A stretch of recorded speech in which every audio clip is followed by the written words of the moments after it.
Hey everybody, Jessica here with the Scopistry Club, and today we are going to be making a three-tier cake tumbler with no sleeve. Okay, so you see me here with my oatmeal container, okay, and I am removing the paper so that I can get straight to that cardboard because we are going to be using this cylinder to create the base. Okay, so if you have not been familiar with 3D tumblers, they are pretty much a big statement type of tumbler that has been brought to the tumbler community. You have all different types of designs that you can make, okay? But the bottom line is you need to create the armature, okay? So with my website, I provide 3D prints, okay? So that my membership club is able to kind of take the guesswork out. But you do not have to purchase a sleeve in order to create the 3D tumbler, the cake 3D tumbler. You can actually build your armature so that you see that's what I'm doing here. I am taking my scissors and I am cutting this cylinder in half. Okay, this was a quick oats container that I got from my grocery store, and it is a great cylinder. You know, make sure you get all of the oats out. Um, and once you have that done, you are basically going to um, create a top, a bottom, um, a, a top and a bottom, and then fill it with foil. Okay. So here I'm just trying to get it straight. What you should do is go ahead and take a pen or something and mark it so you can cut it evenly. I was kind of winging it. A lot of the designs that I make are because I just wing it. But if you go ahead and take your pen, you will have less wasted material. Okay. So here I'm just kind of looking at it, seeing if I need to cut it, if it's straight. And I see that I need to cut some more off, so that's what I'm doing. And I'm going to continue to cut away this cardboard until I feel like I have a straight enough, um, cylinder to put onto this tumbler. This tumbler is a 24-ounce Tipsy Plump from Tipsy Magnolia, formerly the Still Magnolia, and it is a great tumbler to use for this design. Number one, it's pretty tall. Number two, the lid is flat, which I really enjoy working with flat lids when I am creating. Okay. Another thing you can do is use those USPS boxes you have lying around. And, remember, they are free from the USPS website. Okay. And I had some lying around because they had discontinued the Regional A and Regional B. This tutorial was actually made over a year ago, and I am just now bringing it to YouTube. So if you're enjoying this so far, please leave me a like or a comment and let me know so I can get the feedback. Okay, I love the feedback. So you see I cut two circles here. One is going to be the bottom of the cylinder and one is going to be the top. Okay, so I'm going to add my hot glue all the way around the perimeter of that cardboard. Okay, I am, gonna do a good amount because I definitely want to make sure that this is going to be stuck. Okay, and this is a high temperature hot glue gun from Michael's. It's very cheap. It is, I think I paid less than $10 or less than $5 or something like that. But I am, basically just adding my hot glue on, and now I am going to make sure there are no gaps or anything else I need to cut away. I will go ahead and do so. I'm going to take my hot glue again, and I'm going to go ahead and just add that hot glue again on that portion. When you cut the cardboard and you have that like perforated portion in there, I didn't want that, so I'm kind of filling that in with hot glue. I'm going to let it dry a little bit using my finger, and I'm going to cut away any excess. Okay, so if you have excess, don't worry about that. Now I am taking my hot glue gun. Sorry for being out of frame here, but I'm taking my hot glue gun and I'm adding it, excuse me, to the bottom of my tumbler. All right. I did not need to prep this tumbler because I am prepping the armature. Okay. So a little fun fact about building an armature and the things you can and the things you cannot do. One of the things that people do not think they can do is like put things, that have, they think of paper, fire in the oven.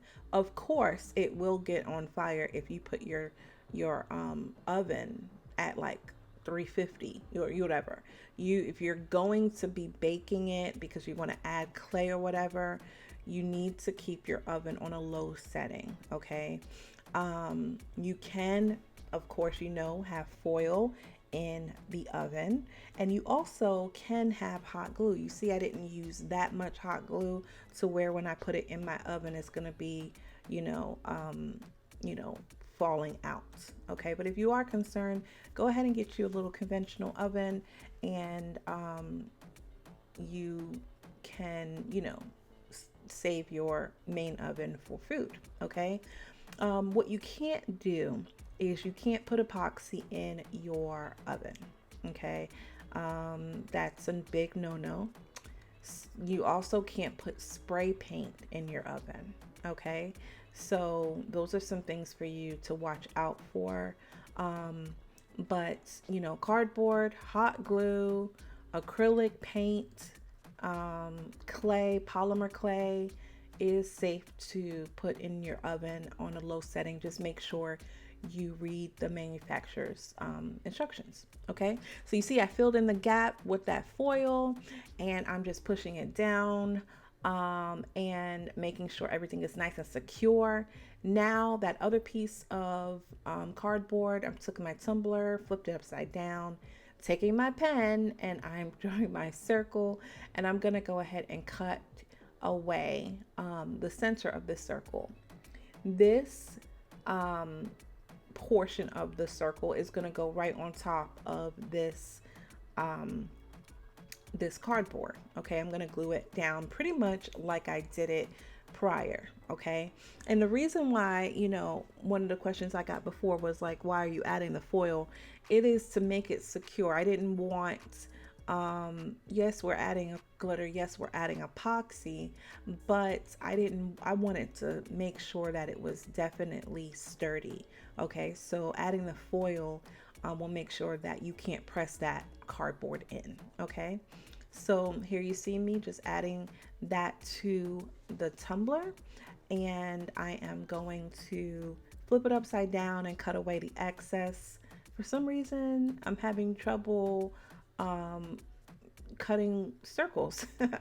But either way, you see it. You just kind of, cut it away as you go. All right. Again, I'm going to use my hot glue gun, and I'm going to add hot glue around the perimeter of this, and make sure that's secure. Then I'm going to add some hot glue as well on the inside where the tumbler is. Okay, you can't really go wrong with adding too much hot glue especially if you're not going to be putting this in the oven. Okay, and so I'm just really going to town, and I'm really doing this because I'm going to be adding glitter, and I want to make sure that my edges are clean. Okay, so that is an option for you. All right, and once you have, you're satisfied with your first base of your armature.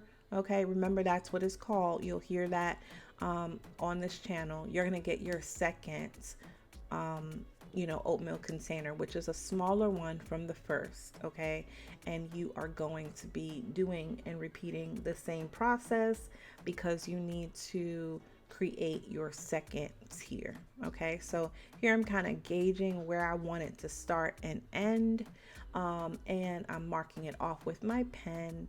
I'm going to go ahead and cut off the, remaining portion, okay? And I'm going to refill it. I'm gonna fill it up again with foil. Glue this part down to the second, to the first part, and then I'm gonna add my foil to kind of stuff it in there, and that creates a nice a two-tier armature for a two-tier cake. Okay, now the design that I had in mind for this was like wedding. I was thinking, bridal, like this is a perfect type of design. However, you could do birthday, you know what I'm saying? There's so many different things you can do. I honestly have seen people do two-tier cakes for like little kids' birthdays. You know what I'm saying? So the possibilities are endless. All right. So this oatmeal container came with a plastic lid. I am going to utilize that. Okay. Because why not? You can put plastic in the oven, but you really need to be careful. You know, to monitor your temperature. You really want to make sure that it is on a very low setting. Okay. No fires, guys. And so I'm just taking my cup and I'm measuring because this plastic is going to be going on top of the oatmeal part. Okay, remember we cut the circle for the first one. This one we don't have to cut the circle because we already have one. I just need to cut the center out. Okay, so I'm gonna go ahead and cut away as much as this as I can, and then I am going to get ready to hot glue the second tier onto the first tier. Okay, but please go on Pinterest, guys, and get inspired. Type in, wedding cakes, birthday cakes, Halloween themed cakes, goth cakes, any type of cake to get inspired. This is a great way for you to save some money. I know y'all got some oatmeal in your pantry. Get that oatmeal and put it in a plastic bag or some other container and use that cardboard. We are recycling, okay?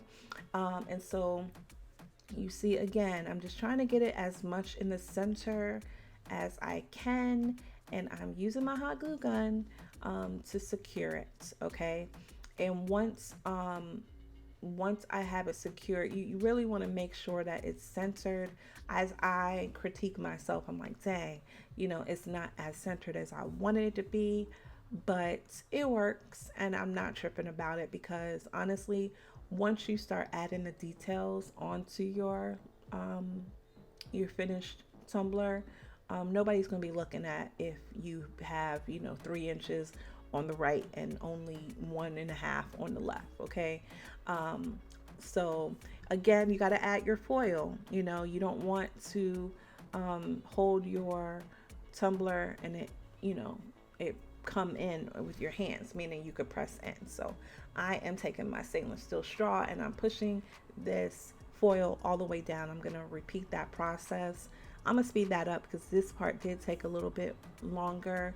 And then I will come back to show you guys what is next.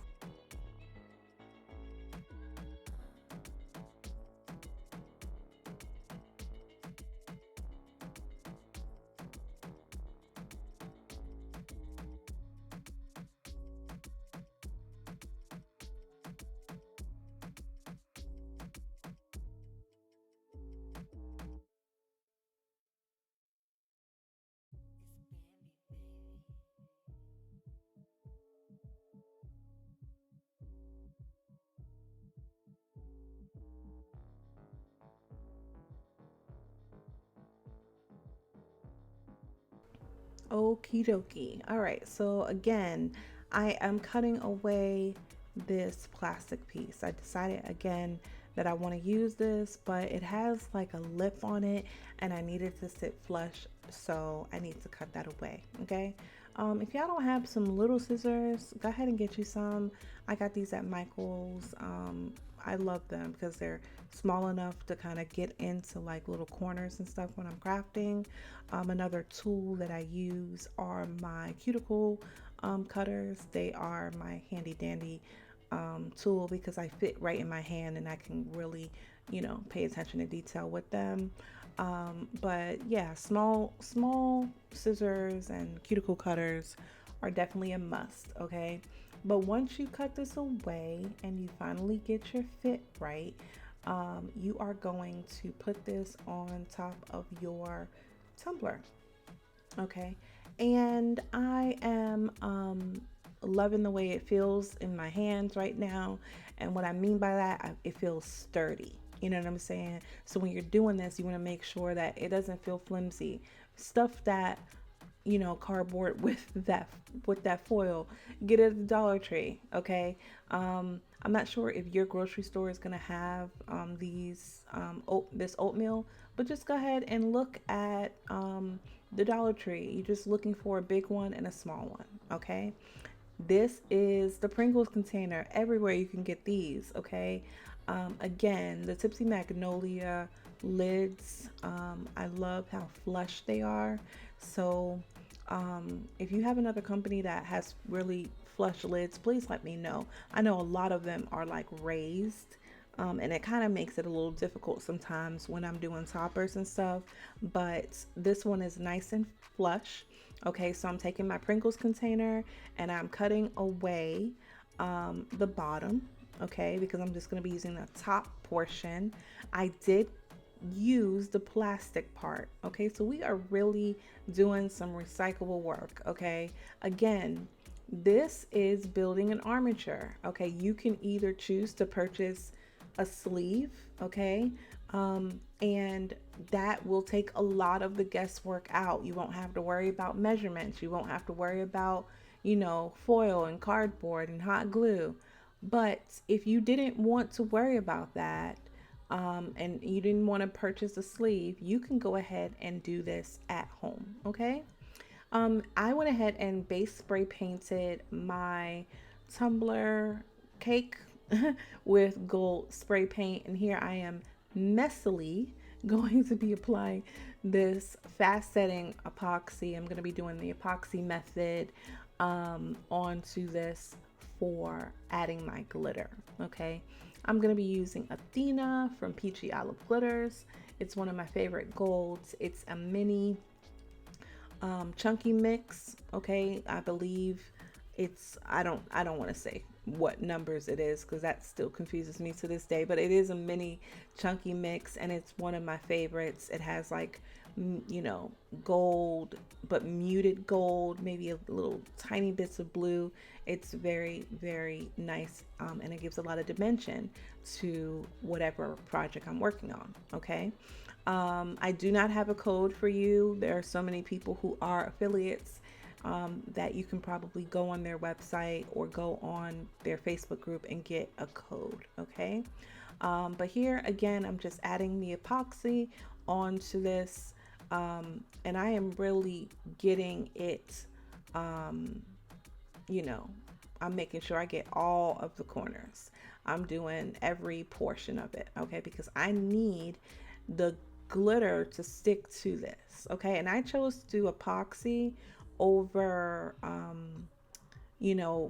Mod Podge or any type of glue that was water based because it's cardboard, and I didn't want that problem. I felt like that would cause some problems. Okay, so I did epoxy. Using epoxy, you have to, be in a well ventilated area. You want to use your PPE, which is your gloves and your mask. Okay, so that's very important for your health. Okay, the epoxy that I used a year ago was Counterculture's Fast Set epoxy. At that time, they had just one formula. Okay, so now they have another formula that is actually a little bit more, has a little bit more blue tint to it. And I've heard that that really does help with the UV resistant. It is UV, it's better. Just put it like that. I've heard really good things.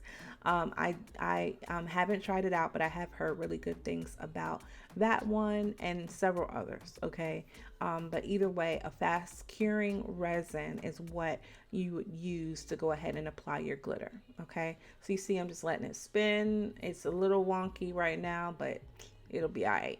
And I evidently missed showing you guys adding the glitter, but all I did was sprinkle it on there. Um, and now I'm taking some parchment paper and I believe this is wax paper. I don't remember, but I'm just taking it and I'm kind of trying to smooth out any pieces that are um, sticking out. I don't want to do too much sanding, but I am trying to carefully look at that.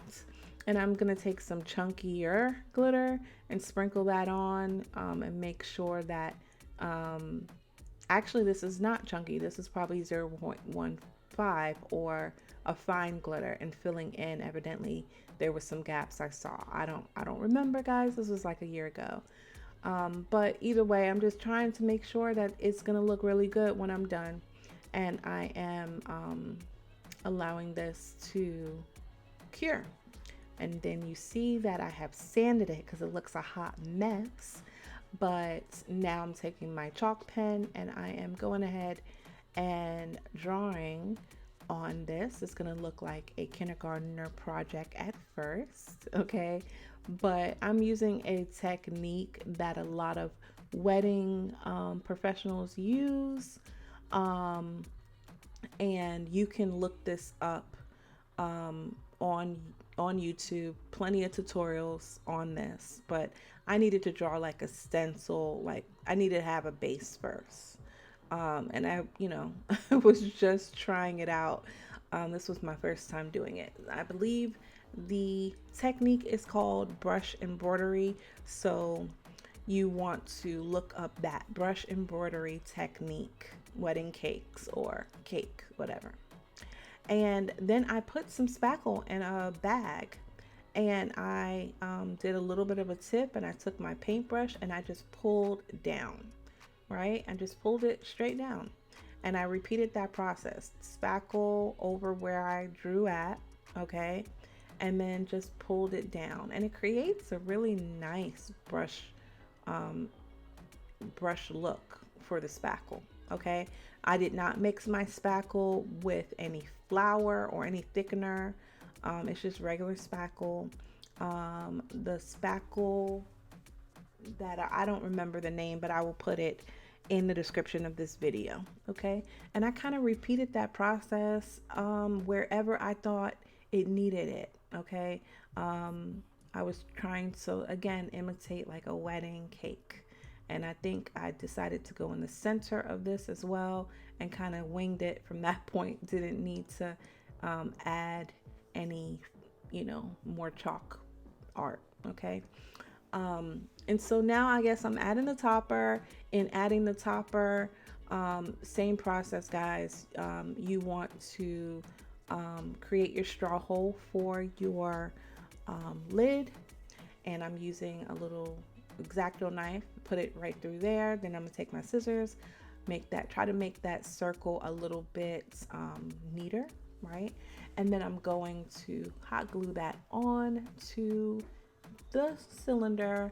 I'm gonna hot glue this onto my lid, meaning the tumbler lid, and I'm going to assemble it all together before I epoxy it, okay, and make it all nice and shiny again. All right. But if you guys have any questions, please let me know. This is a wonderful tutorial to kick off my new revamped Facebook group, Sip and Sculpt. We are going to be, sculpting and we're going to have fun. So if you're interested in joining, it is free. I also have my mentorship group. If you are not interested in creating armatures and you would like to purchase 3D Tumbler, items, sleeves, toppers, handles, etc., you are more than welcome to come on over to scopistry.com, okay? And I would love to have you in my group, okay? All right, so now it's assembly time. That's the only thing that's left, is to go ahead and assemble all of your pieces. I'm just making sure that my brush embroidery on my lid lines up with the topper. Okay, once I do that, I am going to get my straw and make sure it lines up. I don't want to have done all of this work and I messed up with my straw hole. Okay. Fun fact, back in the day, I used to order a lot of lids. I would order like the case of tumblers, but then order like 50 lids just so that I could have extra if I can, in case I mess up or whatever. So, I believe they're like $1.99. So you can do that as well. And if you do mess up, you're just getting a Pringles container to fix it instead of having to reorder a 3D printed topper. But I'm just assembling all and I'm really just strategically making sure that it fits. All right. For this design, for this topper, I decided to go ahead and secure that top on the inside. And it was a little tricky because it's plastic and the hot glue gun is a high temperature hot glue gun. So I did have to pause and wait and, for it to cool down and stuff like that. Okay. But I love the way it came out. I did glitter and epoxy the inside of the tumbler topper. Okay. That was important to me because I wanted to make sure that it was sturdy because there's no foil to help with the sturdiness. So I needed to make sure it was sturdy. And so I went ahead and, epoxied the inside of that. Okay. And you'll see me in a second. Come on, Jessica. You'll see me in a second gluing this onto my lid. Again, just trying to make sure everything lines up. Okay, but look at that brush embroidery technique. It's just spackle, y'all, and it worked out great. You can dye your spackle. Okay, I have some other tutorials that I've used spackle on, and I'm gonna be using more spackle. So go to Home Depot or your, home hardware store and get you some spackle. Get a good big container of it because you're gonna need it if you're following me and want to follow along. Okay. And so here I'm just making sure again that it lined up. I wasn't really happy with the space. Y'all see that line? I didn't like that, but it's inevitable because you're putting two pieces together. I probably could have filled that in with some glitter, but all in all, this is the way it came out. I love it. I got that little cake stand from Michael's. It was like $4.99. I do sell cake stands on my website, again, if you're interested. But thank you guys so much for watching, and I really hope you enjoyed this tutorial. Don't forget to like, comment, and share and subscribe. All right, until next time. Bye, guys.